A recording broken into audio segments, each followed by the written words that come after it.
Hey folks, Dude here, November 16th, Monday, November 16th. This is going to be a driving video where we're simply going to be rolling along, well, Route 200, also known as the ICC, or the Inter-County Connector, also known as the ridiculously over-expensive piece of paperwork that they put down as a strip of blacktop.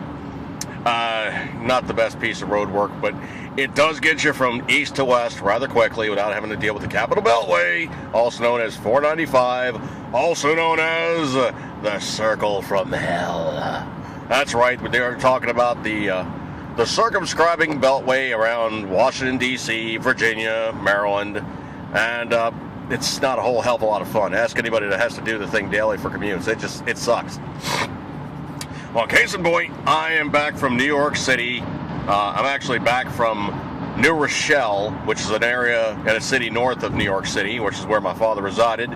He did pass last weekend, and we had his funeral this very past weekend. Friday we had that service, Saturday when we went to his place, and kind of divvied up the things that pretty much he wanted everybody to have.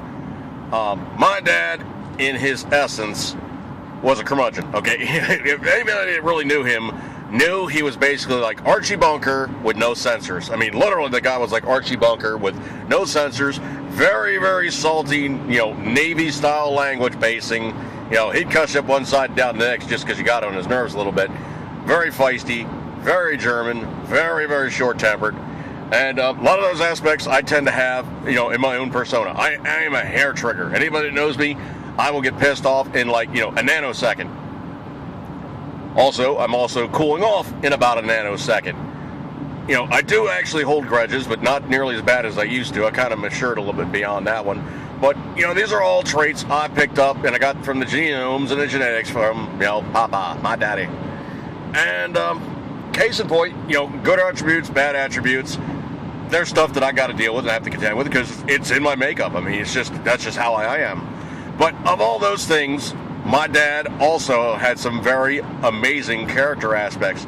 My brother basically giving his, little speech at, my dad's funeral, pretty much said that, my dad had a lot of, bad times in the past, and he tried to grow beyond that, and he literally grew as a person more in the last couple of years of his life, my brother says, than just about any other human being he has ever seen on planet Earth.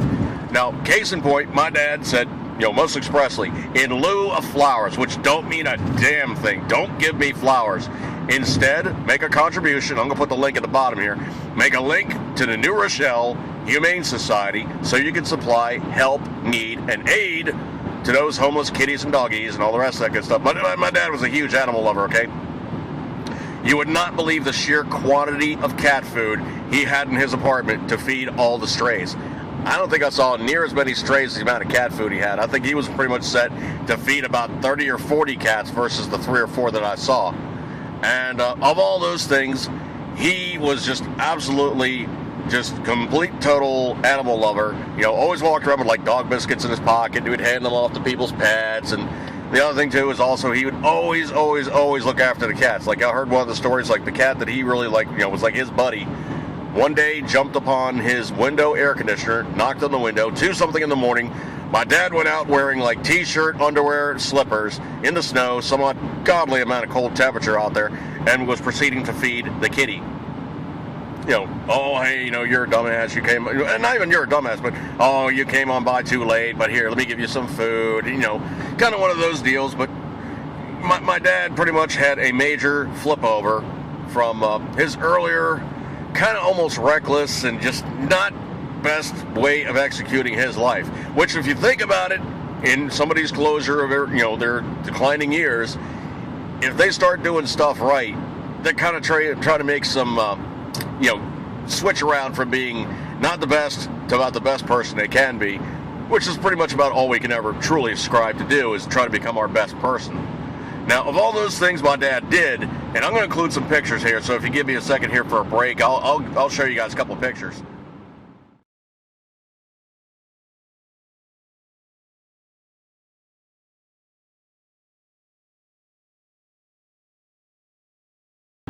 That's right. From residing in an area north of New York City, my dad wanted me to have his J.C. Whitney 22 single-shot rifle as pretty much he was handing off.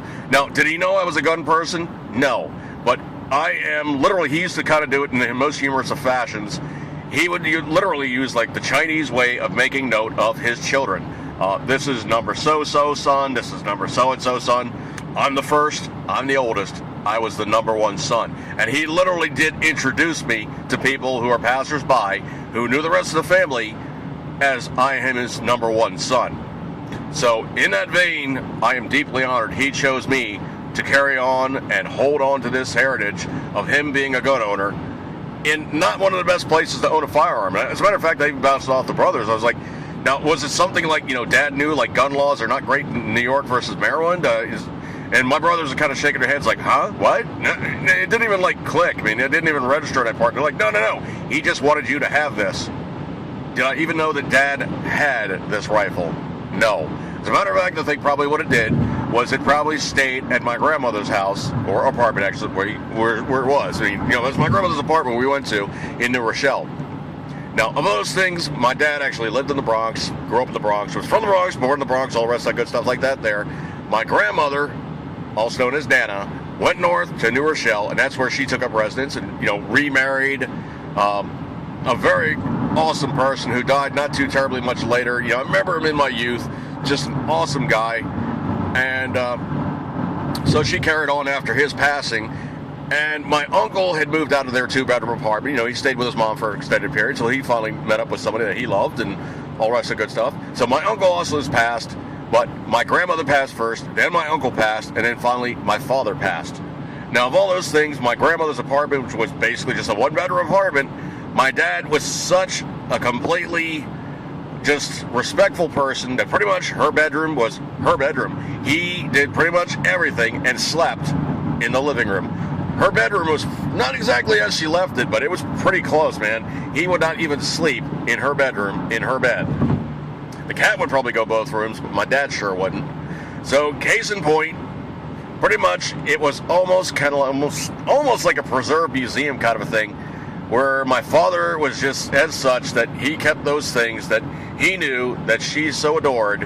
And there was like more than a few china. It was like 3 china cabinets full of all kinds of stuff. I did get some of those items. I did bring some of those items back as keepsakes to remember my grandmother, who was just literally one of the best grandmothers you could ever wish for.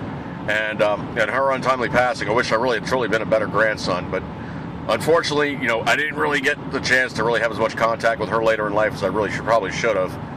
But at the very least, I have some of her things to remember her by, and I have some of the things to remember my father by. So all of that, I'm going to say that this probably was one of the better trips I've made up to New York City. And of all those things, that weekend that took place, this weekend before this weekend that just passed, literally was one of the best and the absolute worst weekends of my entire life. The Saturday was literally the ramping up and the conclusion, the fruition of a 1-year promotion of a rock club that is reopening in Baltimore. I've been part of the promotion.